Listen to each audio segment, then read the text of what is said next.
Para hacer concreto, así usted también puede hacer sus cosas bueno, tiene sus compromisos, como todo. Queríamos consultarle acerca del uso racional de medicamentos, y bueno, ¿quién mejor que usted para conversar a esto respecto de la temática? Que ya también lo definió de alguna forma la Organización Mundial de la Salud al respecto del uso racional de los medicamentos. Que decía que bueno, los medicamentos significa que los pacientes reciban fármacos apropiados para sus necesidades clínicas a dosis ajustadas a su situación. Eso nos decía la Organización Mundial de la Salud.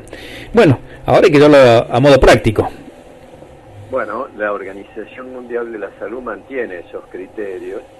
La Organización Mundial de la Salud había hecho dos grandes propuestas al mundo, sí, hace bastantes años. La primera fue precisamente la de los medicamentos esenciales, se llamaba. Y la segunda fue la atención primaria de la salud. O sea, salud para todos en el año 2000, todos esos planteos que esté al alcance de la población la salud. No solo la atención médica. Entonces, lo primero que releva la Organización Mundial de la Salud a nivel mundial cuando tenía un rol protagónico, no como le está pasando ahora, que la sujeta mucho el Banco Mundial, era de que había países que tenían una locura de medicamentos que no tenían eficacia comprobada. Entonces, para la Organización Mundial de la Salud hizo una primera clasificación en la que estaban los esenciales, sí, o sea, los medicamentos de eficacia comprobada y poco riesgo. Después estaban, que eran un 30% más o menos de los que había en el mercado, ¿no? Después los de eficacia no comprobada, que no sirven para nada, hicieron algo elegante, no comprobada. Después de eficacia dudosa, que los largan al mercado antes de saber si hacen bien o hacen mal. Los similares más caros, las combinaciones irracionales de drogas, era otro de los grupos, y los de perfil de riesgo inaceptable que no deben estar en el mercado, ¿no? Entonces, esto cuando empezaron a analizar las razones de por qué ocurría esto, además de que cada vez tienen más difusión los laboratorios por su poder económico, y muchas veces no dicen las verdades, tenía que ver con que se va creando en la población algo así como que los medicamentos son la cosa esencial de la salud, lo mágico, lo que puede cambiar la perspectiva. Y si bien en algunos casos es cierto, en muchísimos no. Entonces, una de las cosas que se descubre es que no hay más. En aquel momento eran 250 medicamentos, drogas, y actualmente serán 400, 450. Entonces, una de las preguntas que se hacen ante la resistencia a seguir alineamientos tan racionales, usar cualquier cosa también en el mercado que no, sí, hace nada o hace daño, se ponen a evaluar, a investigar cuántos medicamentos puede conocer un buen médico, ¿no? Y un buen médico se calcula que no puede conocer más de 20 o 25 medicamentos. Perdón, doctor. Esta parafernalia. Claro, ¿no? Conocerlo a qué nivel, porque muchas veces el médico, por lo menos lo que se ve en la clínica, uno cuando va a un médico en el consultorio, pasó el visitador médico y le dejó un par de listas, y bueno, y te empieza a recetar ese medicamento, que realmente no sé si lo termina de conocer. Claro, no, esa es una buena pregunta, pero también, por eso se dice un buen médico que esté bien preparado para diagnosticar, sí, que esté bien preparado para evaluar, que estudie los medicamentos, porque el medicamento no es solo ese medicamento, es que son pocas las personas que toman un solo medicamento, sobre todo a ciertas edades de la vida, sino que toman varios, y lo que se llama las interacciones, cómo se afectan mutuamente estas drogas en el organismo, ustedes la conocen poco. Yo te quiero contar una anécdota que me pasó. Yo tuve que coordinar, estando en la función pública, una mesa donde venía un especialista y empezó a hablar del tema de salud mental, que era su especialidad. Sí. Y él tenía el criterio de que todo lo de la salud mental se arregla con medicamentos. Yo como presidía la mesa, mucho no correspondía que interviniera, pero algunas preguntas aproveché para hacer cuando los profesionales que estaban ahí, que eran muchísimos, preguntaban. Y él decía, por ejemplo, yo le decía que algunos problemas, hablándolos con amigos, con la familia, se curan así. Decía, no, dice, pues, ustedes no tienen investigaciones para demostrarlo, qué sé yo, claro, no sé cuánto. Y yo conozco todos los medicamentos, soy un especialista en los medicamentos, en los psicofármacos. Entonces le digo, sí, se han hecho investigaciones, bueno, mándeme el link, porque el problema es que se hacen investigaciones y a veces no se publican, entonces la gente no se entera tampoco, ¿no? claro. Pero, bueno, decidí no molestarlo con preguntas que lo incomodaban, Sí. y esperé el final. Y esto sí, me parece bueno hacerlo público, sin necesidad de dar nombres ni nada, ¿no? Yo, cuando me quedé a acompañarlo a que acomodara sus papeles, se retiraron las casi 1000 personas que había en esta conferencia, y le digo, lo voy a acompañar para... bueno, gracias, yo le digo, porque me quiero hacer unas preguntas, así como no, termino de arreglar y charlamos.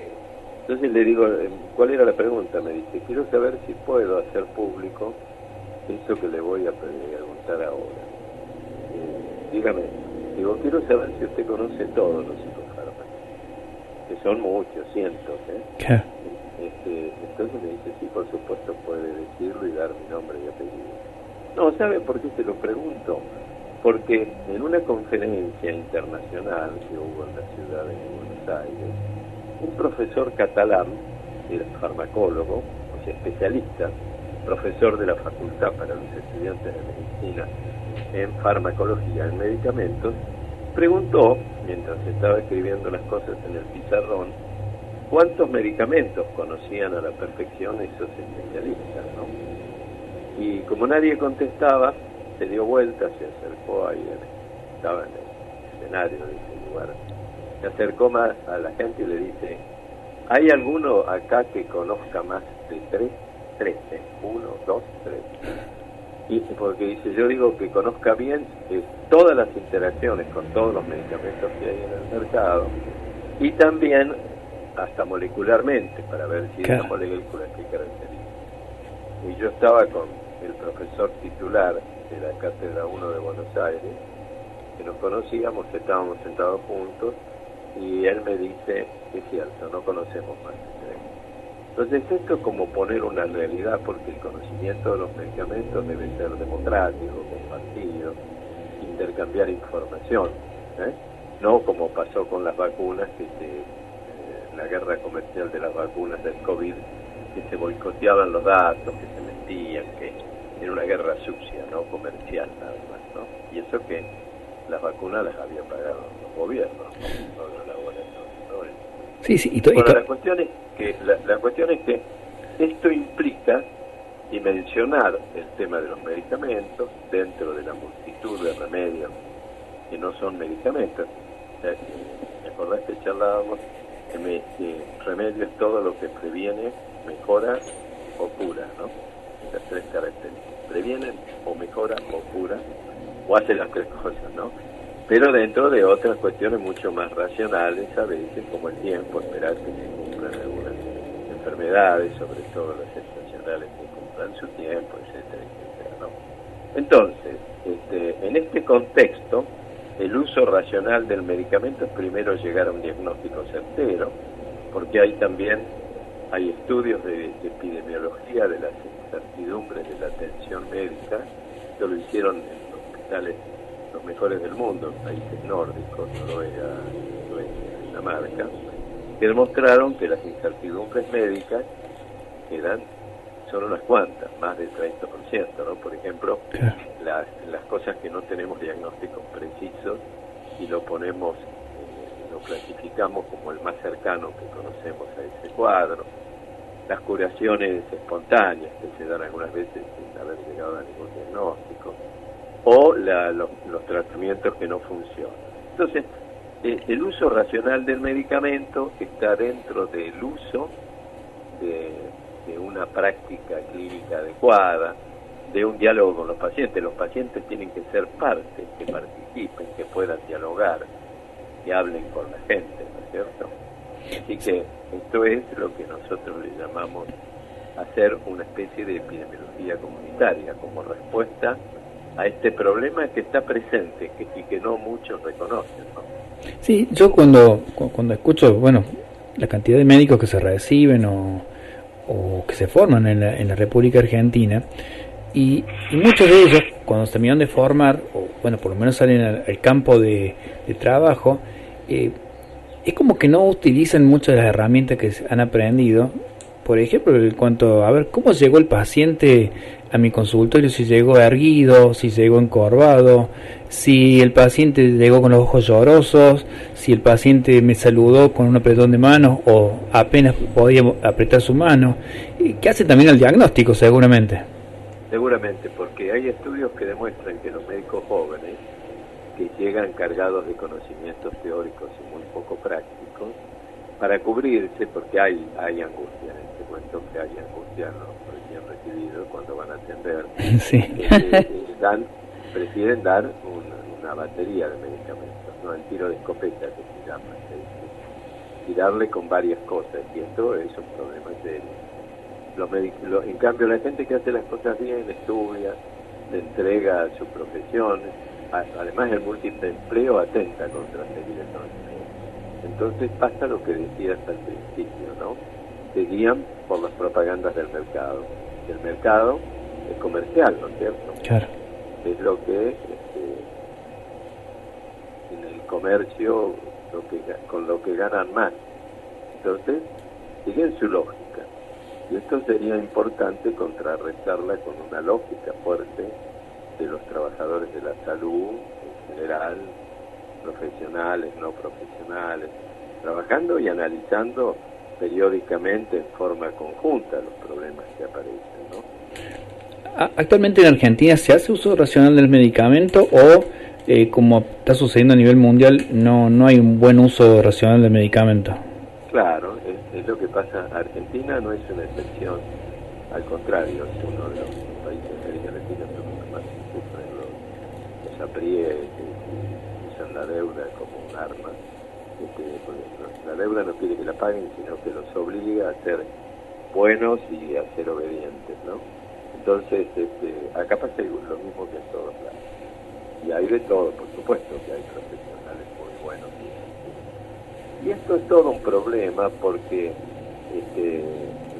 yo recuerdo un biólogo que había hecho declaraciones, sí. Un biólogo famoso, de que la medicina se había convertido en una tecnicatura, ¿no? Entonces yo le pregunté a un hijo mío, ¿qué quería decir a un hijo que es biólogo, no? Porque al principio me desconcertó. Y él me dijo, sí, es muy bueno, es un científico, un investigador de renombre. Él dice que la medicina usa los conocimientos que le dan en el mercado, o sea, los laboratorios, y no crea conocimientos, salvo excepciones. Esto es un déficit muy importante que hay que revertir para que esto cambie, porque si no vamos a seguir eternamente hablando de lo mismo sin hacer cosas que cambien las situaciones, ¿no? Claro.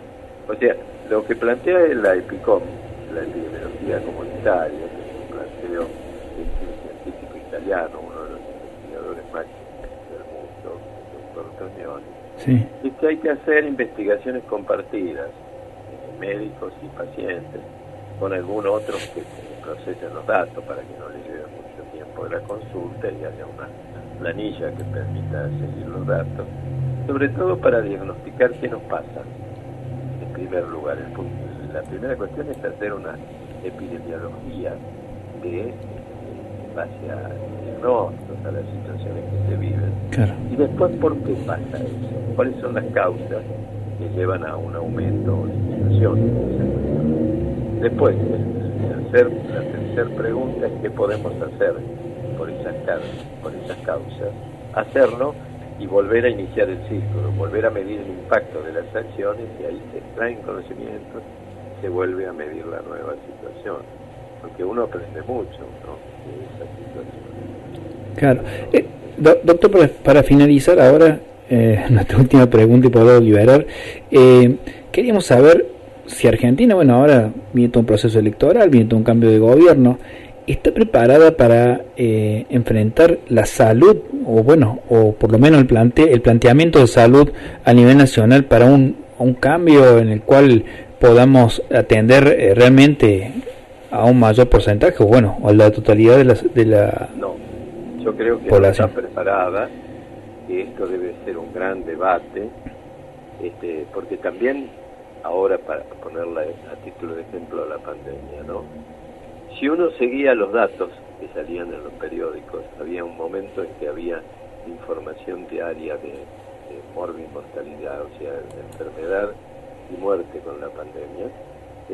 Si uno comparaba dos ciudades con casi misma cantidad de habitantes, Rosario y Córdoba, Rosario tenía mejores resultados, lejísimos, que Córdoba. Nosotros tenemos en el grupo, por el Movimiento por un Sistema Integral de Salud, un compañero médico que tuvo una enfermedad banal, pero que tenía una meningitis. Sí. Lo internamos en un hospital público porque él era un defensor a muerte del hospital público, y además porque lo venían estudiando.